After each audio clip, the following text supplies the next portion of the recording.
hear me all right. First of all, I just want to say thank you very much to the organizers for allowing me to come talk to you guys today. And I'm really sorry I can't be there in person. But today I want to talk about a topic that maybe you're not quite used to hearing about at a Gemini meeting. I'm going to be talking about using time domain observations to study jet and accretion physics in stellar mass black hole systems in our galaxy, systems that we call X-ray binaries. In particular, I want to focus on showing you guys how Gemini's Alopeke and Zorro instruments can be used to characterize variability from these systems in the optical regime. And this work is done in collaboration with some really awesome people, all listed on the slide there. And I particularly want to call out some amazing Gemini folk, Ricardo Salinas, Zach Hartman, and Steve Howell, who have really allowed me to take this kind of crazy idea and make it into real observations. So first of all, just a bit of an X-ray binary crash course for those of you who aren't as familiar with these objects. These systems contain a stellar mass black hole accreting matter from a companion star, and they give us a really kind of unique test bed for studying jets and accretion. And this is because they're numerous in our galaxy. They're pretty close to us, and they evolve on human timescales. So the majority of these systems are actually transients, where they progress from these kind of periods of minimal activity into bright outbursting states on timescales of days to months. So we can really watch them change in real time. Now that you guys are all experts on X-ray binaries, let's talk a bit about why we want to do time domain observations of these systems. And really, when it comes down to it, time domain observations give us a unique viewpoint on these systems, especially when considering the complex relationship between the inflowing matter and the outflowing jet. And to really understand why, let's make a bit of an analogy to the supermassive black hole systems. So we now know that we can image down to event horizon scales in some of these AGN sources. And if we combine these kind of event horizon telescope observations with other ground-based arrays, as you can see on the slide here, we get a pretty good sampling of different scales from inflow to outflow in the system. The numbers are in gravitational radii, by the way, on the figure. But if you move over to the stellar mass systems in X-ray binaries, we get a bit of a different picture. So while these systems are located much closer to us than the extragalactic AGN sources, their black holes are millions to billions of times smaller in mass. And this makes direct imaging on horizon scales really not feasible. However, what we can do if we want to probe the material really close to the black hole in these stellar mass systems is we can use X-ray timing techniques. But if we put that same set of ground-based arrays that we just talked about for the supermassive systems onto the stellar mass side of this diagram, you'll notice that we're probing quite far out in the outflowing jet. Even if we are able to image these systems with the Event Horizon Telescope, we're still probing like 10 to the 4, 10 to the 5 gravitational radii.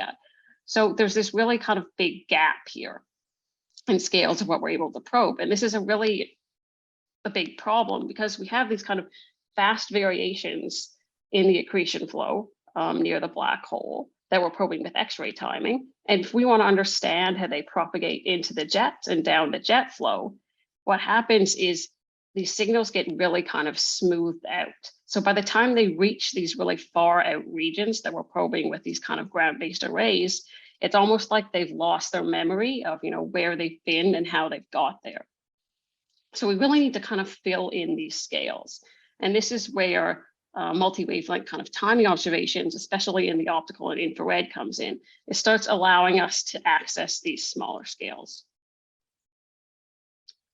So if we can measure these fast varying signals, then what kind of physics can we actually extract from them? Well, as I just alluded to, by measuring these fast varying signals, we can probe physical size scales that really aren't accessible with current imaging capabilities, really going beyond even something that the Event Horizon Telescope could do for these systems and zoom in close to the black hole where jets are first launched and accelerated. We are also able to probe notoriously difficult to measure properties like energy output and speed. And perhaps most excitingly, we can start comparing variability signals across different bands from the electromagnetic spectrum, linking changes in the inflowing material, which is probed by the X-ray, with changes in the jet, which is probed by the longer wavelengths.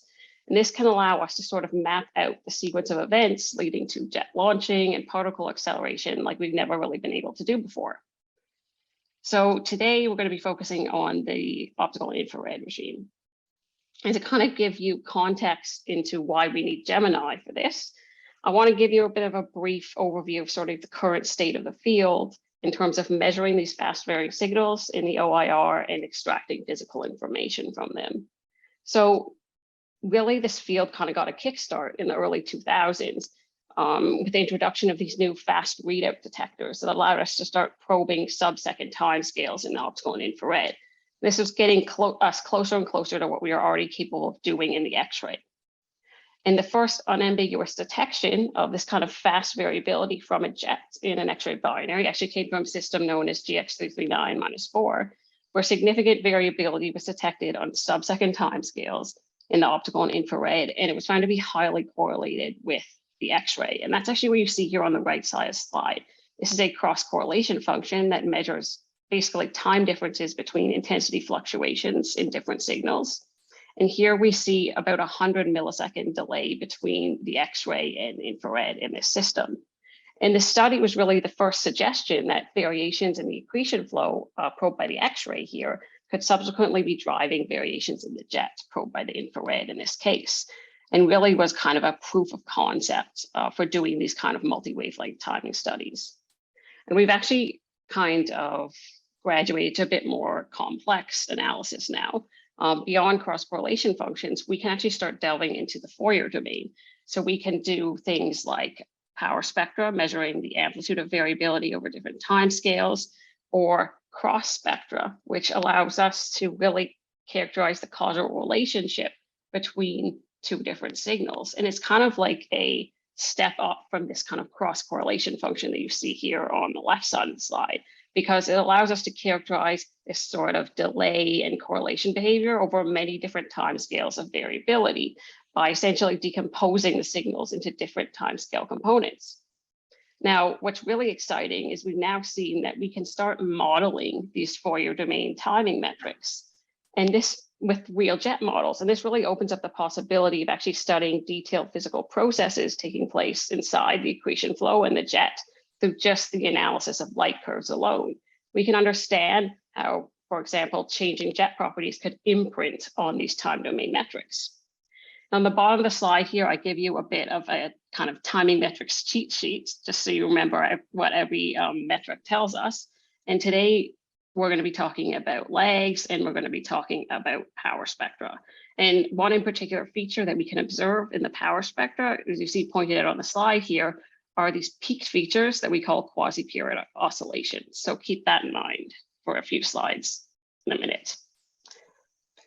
All right, so we've had success with other instruments for doing this kind of optical fast timing, but we still have quite a lot of limitations with these kind of studies. In particular, it can get very difficult to get time approved on these fast photometer instruments. And even then, we only get sort of short observations. We're talking less than an hour max. And this really pales in comparison to what we're able to do at longer wavelengths. Like, for example, with the VLA, we can observe these X-ray binaries for 4, 5, 6 hours at a time. Additionally, we haven't been able to do systematic studies of optical variability, for example, throughout an entire X-ray binary outburst. We've only kind of got snapshots. And this is where Gemini comes in with its relatively new instruments, Alopeke and Zorro.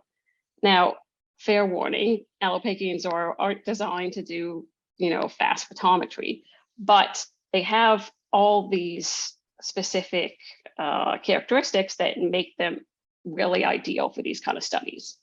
For instance, we have really fast time resolution, tens of milliseconds. We get 2 simultaneous bands at once, a pretty good size field of view. With Alopeke on the north and Zorro on the south, we get basically full sky coverage for wherever our X-ray binary is. And of course, we have really great rapid kind of target of opportunity response and coordination with other facilities. So Gemini really kind of ticks every box for what we need to do optical fast timing observations of X-ray binaries. So we started this kind of program to try and start observing these systems with Alopeke and Zorro a few years ago. And I want to show you guys some of the most interesting results that we've gotten. In particular, of a X-ray binary that we call 4U1543-47. So this system went into one of these bright outbursts last year. It faded, and then it started this sort of reflare or mini outburst earlier this year. And this is where we got Gemini Zorro observations combined with infrared fast timing with the Hawkeye instrument on VLT and nicer X-ray data. And that's what you see here on the right side of the slide. This is what we call a hardness intensity diagram, which basically shows evolution of this system throughout these outbursts. So we have X-ray luminosity, essentially a proxy of mass accretion rate on the vertical axis, and X-ray hardness, which is basically a ratio of high energy to low energy emission on the horizontal axis. So you'll see that sort of reflare period that we sampled pointed out there. And all of this X-ray analysis was done by this awesome PhD student at Texas Tech, Eli Patty, shown on the slide there. So what did we see in the Gemini observations? Well, here's a snapshot of a couple of the light curves that we got in the field of view. And you can see that we already see kind of rapid flaring variability. And this was really encouraging. So we want to characterize this variability that we're seeing from this system.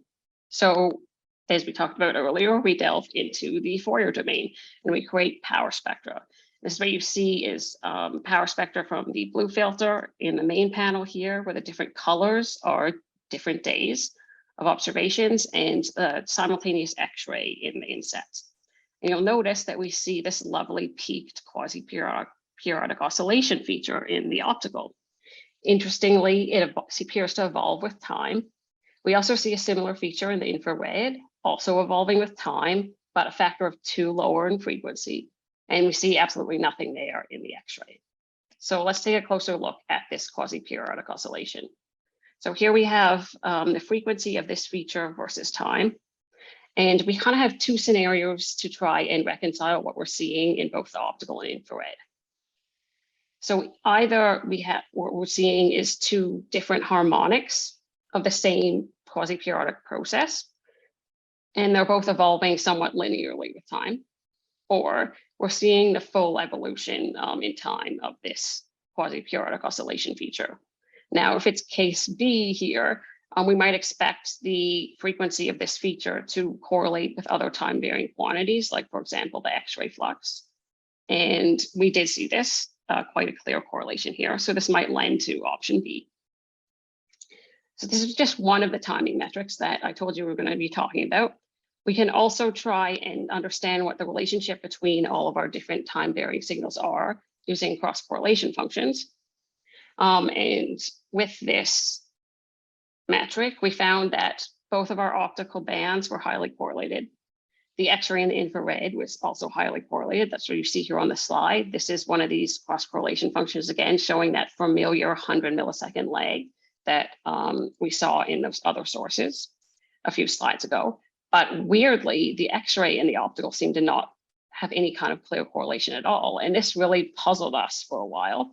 But we realized that the variations in the optical, the amplitude of these variations were quite low compared to, for example, the infrared.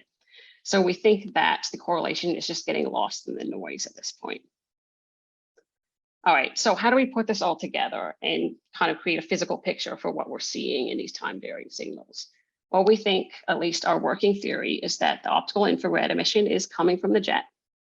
And we have a precessing jet driven by a precessing inner accretion flow, and that's what's creating that quasi-periodic oscillation feature. But we still have to explain why we're not seeing any of these features in the X-ray. We have a couple of suggestions. Either what we have is some sort of obscuration happening in these systems. And this can be, for example, due to these systems, we can get these strong winds coming from the accretion disk, and that can put a bunch of material in the system and block the signal. This is also a really low inclination source. So we're looking at this system almost face on, and that can be more difficult to observe QPOs. Or it could just be, again, this low signal to noise issue, because we're looking at these systems in one of this sort of mini outbursts. So it's not as bright as it usually gets. All right, so hopefully I've given you guys a bit of a taste of what we can do with this kind of multi-wavelength spectral timing analysis of X-ray binaries. But to really take true advantage of these kind of techniques, we need to be able to combine observations across many different fast timing capable facilities that sample across the electromagnetic spectrum. So allowing us to sample many different scales across the accretion flow and the jet. And Gemini's Alopeke and Zorro instruments hopefully have shown you that they give us a really great new option for doing this in the optical. So I'm really excited to see what we can do, observing more X-ray binary systems and really getting a more complete picture of accretion and jets in these types of systems. So thank you very much.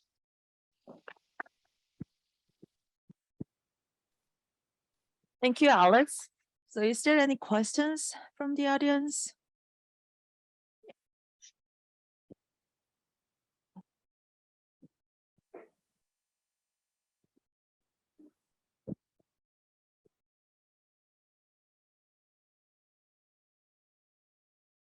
Can everyone hear me? Oh, there we go. It's working. Thank you very much for that nice talk. My question is, when you're doing these fast timing optical observations, how much does the atmosphere impact your photometry? Because it's changing sort of at the same time scales. Yeah, that's an excellent question. So in order to combat that, what we're doing is we place other stars in our field of view so that we can actually do differential photometry. So we can get rid of that sort of effect when we create light curves. But that's one of the really great advantages of Alopeke and Zorro is we have kind of a big enough field of view that we can, for the most part, always find other stars, usually multiple ones, so we can kind of cross-check our analysis too. Thank you. Any other questions from here or Slack? Okay. Then I have quick questions. This might be very rare object. So is there any survey for detecting these ones or? Oh, survey for like optical variability Yes. in X-ray binaries. So yes. Unfortunately not. I mean, before, Alopeke and Zorro, the only way we could do this was with specific, fast photometry instruments. So for example, like I talked about Hawkeye on the VLT, or there's also a couple instruments on GTC mounted now that we can use, but it's been sort of limited to these kind of very specific instruments that allow us to get to down to time scales of milliseconds. So unfortunately, no surveys that we can do, but with Gemini's, Alopeke and Zorro, we've just got for the upcoming semester, a big bunch of more time approved, and we're hoping to kind of be able to observe for a full outburst, like 10 different observations in a system. So perhaps we can start building up a nice database of these observations of X-ray binaries with Gemini. Okay. Okay, thank you. Great. So let's thank speaker again. Thank you.